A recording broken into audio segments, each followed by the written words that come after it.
What if I told you a Roman emperor from 2,000 years ago could teach you how to manage your anxiety better than any modern self-help book? Marcus Aurelius faced plagues, wars, betrayal, and still found inner peace. Today we're unpacking how his ancient philosophy of Stoicism is the timeless cure for our very modern anxiety. Hey everyone, welcome back to the channel. If you're like most people these days, you know anxiety isn't just a buzzword, it's an epidemic. Panic attacks, sleepless nights, the endless scrolling that leaves you feeling worse instead of better. We're more connected, yet more anxious than ever. But what if the solution doesn't lie in the next big therapy trend or meditation app, but in the pages of a 2,000-year-old journal? Today we're going deep into Marcus Aurelius' meditations to see why Stoicism might be the ultimate, timeless cure for modern anxiety. Marcus Aurelius. Stop whatever you're doing for a moment and ask yourself, am I afraid of death because I won't be able to do this anymore? Who was Marcus Aurelius? Let's set the stage. Marcus Aurelius wasn't just any philosopher. He was emperor of Rome during its peak.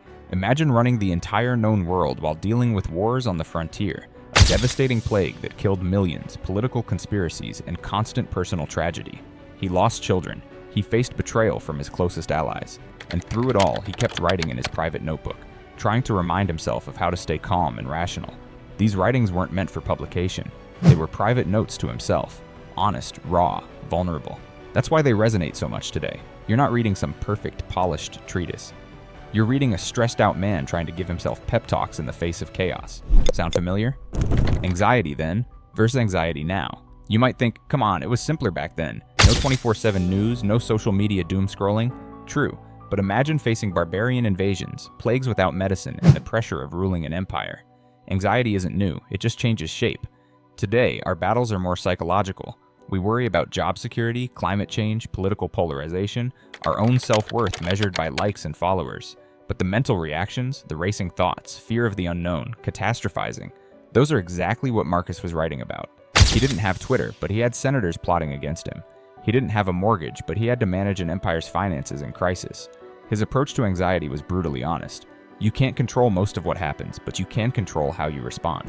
The core of Stoicism. So what is Stoicism really? It's not about repressing emotions like a robot.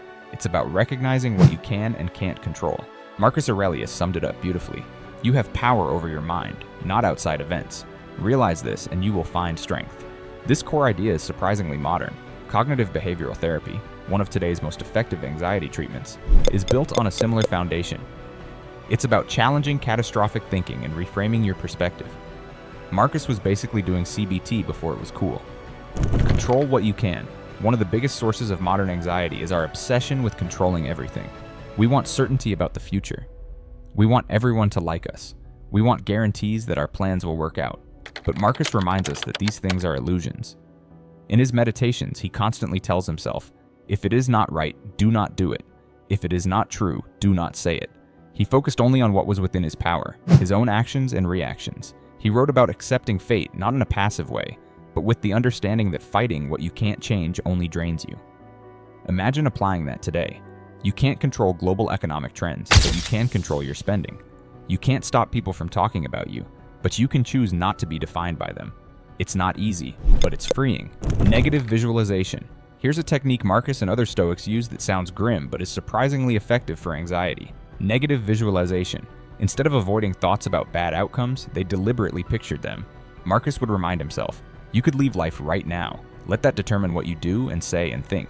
For him, imagining loss wasn't pessimism. It was preparation. It made him grateful for what he had and resilient if things went wrong. Modern psychology calls this defensive pessimism. Studies show that people who imagine challenges in advance often feel calmer because they're not blindsided when setbacks happen. It's not about wallowing in fear. It's about facing it so it loses its power. Memento mori. Another Stoic practice that seems dark at first is memento mori. Remember that you will die. Marcus wrote constantly about mortality. Not to be morbid, but to remind himself that life is short, and anxiety about trivial things is a waste of time. How many sleepless nights do we spend worrying about things that won't matter in a month, let alone on our deathbeds? Remembering our mortality forces us to prioritize what matters. It makes us appreciate the present moment instead of living in a fog of future fears. It's a powerful antidote to modern anxiety, which often tricks us into believing every minor inconvenience is a crisis. Amor fati. Closely tied to memento mori is the idea of amor fati, love your fate. Marcus didn't just accept hardship, he tried to embrace it. He wrote about treating obstacles as opportunities to practice virtue. Instead of complaining, he reframed challenges as chances to be patient, courageous, or wise. In today's world, that might mean seeing a job loss as a chance to change paths, or a breakup as a lesson in self-discovery. This mindset doesn't eliminate pain, but it transforms it into something meaningful. Imagine how much anxiety would fade if, instead of resisting every setback, we looked for ways to grow through them. Modern applications.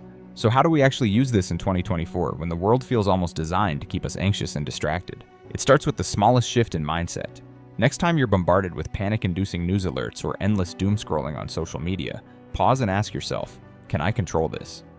If the answer is no, let that be your signal to step back. It's not about ignoring reality. It's about refusing to carry burdens that aren't yours to lift. Take a few minutes each day to practice negative visualization. Imagine the worst-case scenario, not to scare yourself, but to rehearse your own resilience. What would you do if you lost your job, if your relationship ended, if your plans fell apart? Often you'll realize that while these outcomes would hurt, you'd find a way through. You're more capable, resourceful, and adaptable than your anxious brain wants you to believe. And remember your mortality, not in a morbid, depressing way, but as a clarifying force. When you realize your time is finite, trivial worries lose their grip.